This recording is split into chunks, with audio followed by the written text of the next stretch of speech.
What's going on? So I got a bit of a pen review for you guys. Um, this is just something that while I was traveling, I was at my mother-in-law's house, and this was just in her house, just something here. I decided to draw with some other material other than my own, and yeah, so I decided to draw with it, and to kind of explain I guess a review on this thing. I'll put some footage up on here on the screen now. This is called a Liquimark Color Therapy Gel Pen, lot number 24323, in the green colorway. And that's just what I was reading off of the pen. Um, as a visual standpoint, this thing looks like something that maybe you would find at the dollar store and buy it in a pack of like 10 with different colors, and this just happens to be one of the colors. Also, it looks like something you might find on the side of the road, just kind of abandoned there, just on the sidewalk, just walking, and you find out that it's just a neglected pen. Somebody didn't like it, they threw it on the ground, and it got stepped on, only for you to find it and pick it up. So I do enjoy and appreciate the way this little star nib type thing looks on the end of it, right there at the end. I also like the way it draws, the way it puts down ink. The nib is, it could be a 0.5, 0.7 millimeters, I'm not sure.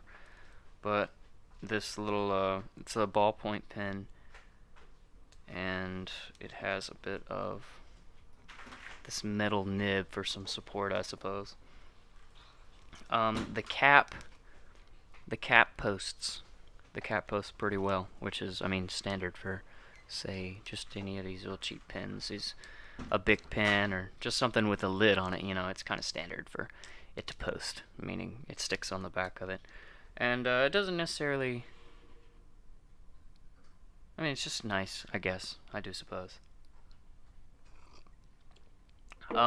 With the drawing, um, I usually just, I did exactly what I usually do as far as the drawing goes.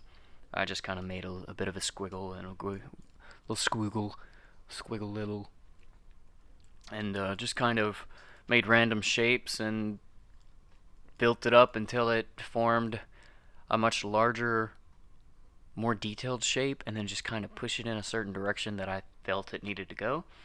And yeah, so it happened. Um, I will say it's not like the way the pen works is that similar to, say, a Bic ballpoint pen, one of those free, cheap, whatever ballpoint pens that you can get anywhere. But it doesn't necessarily shade in the same way. You can make similar textures, but not the same, if it makes sense. This ink is fuller, actually. This ink is like, it's just, it's inky, if that makes sense. It can like lay solid, solid shades of color. And you'll kind of see me demonstrate that a little bit, somewhere like in the middle of the drawing a bit. And it just, it works. I use this one similar to that of, say, just any pen with a metal nib, maybe like a Rotring Isograph. I used it kind of the same way I would that, but this thing writes a little bit smoother than that I mean, because it has the ball in it. So I'm drinking coffee. Give me just a second.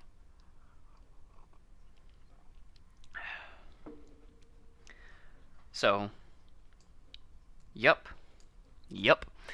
This is, I'm drawing on in my sketchbook, the Crescent Render sketchbook.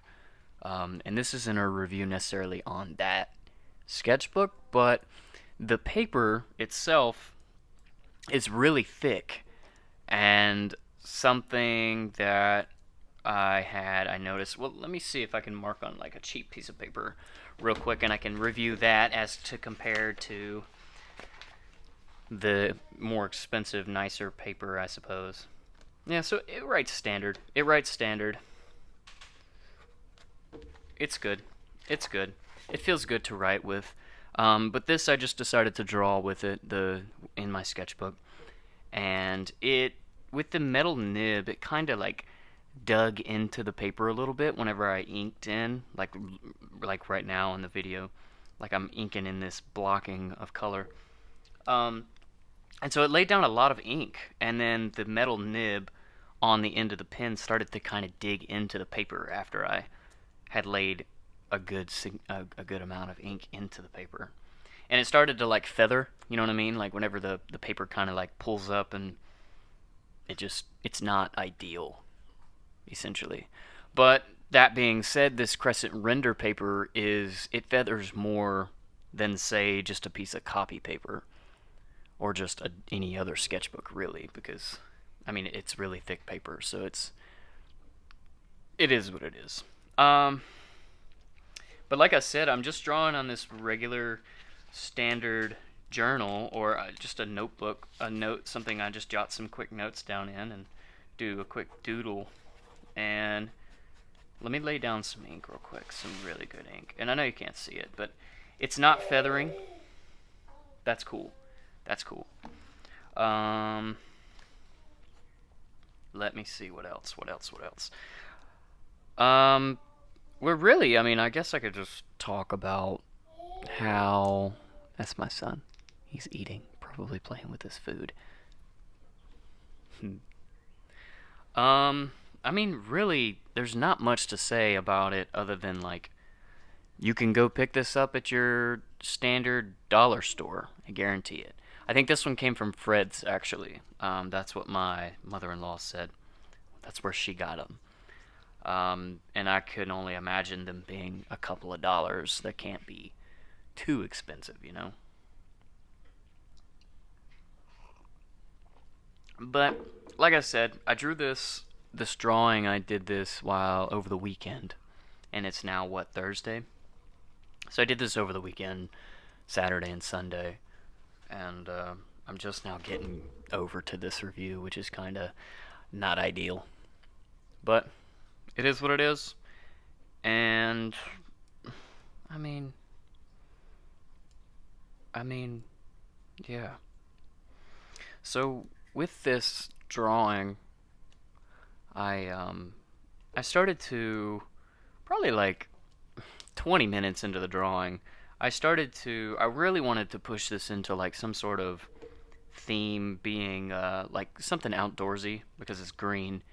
You know, it's late spring, summertime's almost here, and everything's green. The grass is green, the trees out are green. Everything just looks nice. So I wanted to do some sort of like plant-based theme, some sort of drawing, something that resembles a plant of some sort. But I didn't really want to. I want it to be. I wanted you to look at it and be like, "That's a cactus," or something or another. I showed it to my wife, and she sees the back of a head, like the white parts, resemble like thoughts coming out of the back of a head, I suppose. So it's what you interpret it to be, as we can quote Paul Cantu in his videos. Go check him out; he's pretty cool.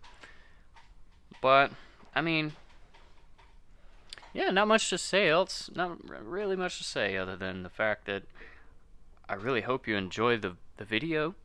I hope you enjoy the drawing. And if you want something cheap to draw with, check this thing out. I mean, go buy you a pack of pens that's worth $1 or $2 and draw. Draw to your heart's content. And just have fun with it, really. That's the basis of this story. Have fun with your art, and you don't have to spend a whole lot of money, because God knows I do not. So, this is the Hunt Studio. This is Hunter, your host, and I'm out. See you guys later.